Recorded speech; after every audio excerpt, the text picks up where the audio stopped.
नमस्कार मैत्रिणींनो, तुमचं स्वागत आहे मराठी रेसिपी या चॅनलमध्ये। आज मी तुम्हाला गावाकडच्या पद्धतीने चुलीवरची शिंगुरी आमटी कशी बनवायची ही रेसिपी दाखवणार आहे।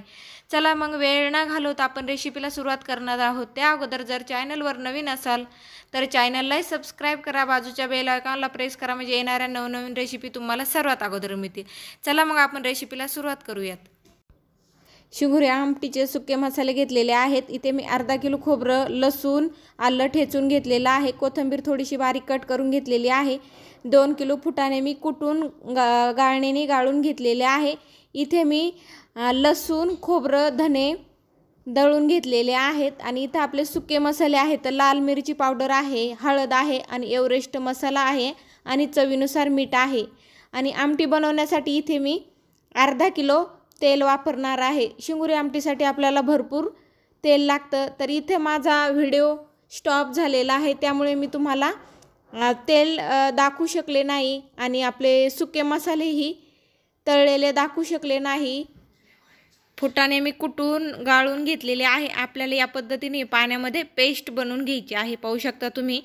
आता ही पेस्ट आपल्याला तेल आपले हे सुके मसाले आपण परतून घेतलेले आहे। माझा व्हिडिओ बंद झाला होता, त्यामुळे तुम्हाला मी दाखवू शकले नाही। तर ही पेस्ट आपल्याला सुके मसाल्यामध्ये ओतायची आहे। पाहू शकता तुम्ही किती सुंदर आपली इथे मसाले व्यवस्थित असे परतले गेलेले आहे। तर यामध्ये सर्व आपल्याला हे मिश्रण ओतून द्यायचं आहे।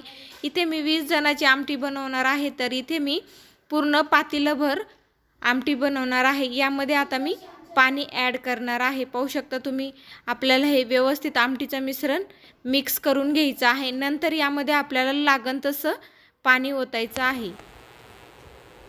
आमटीमध्ये मी 10 लिटर पाणी ओतलेलं आहे आणि व्यवस्थित आपल्याला मिक्स करून घ्यायचे आहे। यामध्ये चवीनुसार मीठ घालूयात। चवीनुसार मीठ घातलेलं आहे आणि चमच्याने व्यवस्थित मिक्स करून घ्यायचं आहे। या पद्धतीने आपण चमच्याने व्यवस्थित मिक्स करून घेऊयात। बारीक कट केलेली खूप सारी कोथिंबीर घालायची आहे।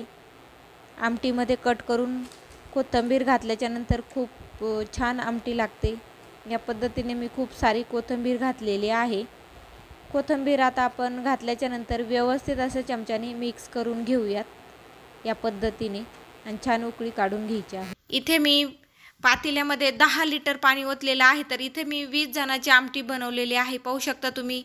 आणि खूप छान तरी आलेले आहे। आता आपल्याला चुलीवरती छान अशी उकळी काढून घ्यायची आहे आणि नंतर आपण आमटी खाली उतरून घेणार आहोत। तर तरी पण खूप सुंदर आलेली आहे, पाहू शकता तुम्ही।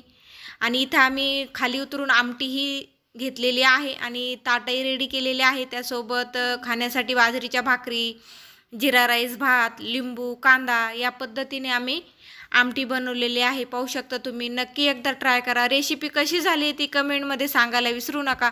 पुन्हा एकदा भेटूया अशाच एका छान रेसिपी सोबत। तोपर्यंत बाय बाय। आजची रेसिपी पाहिल्याबद्दल धन्यवाद।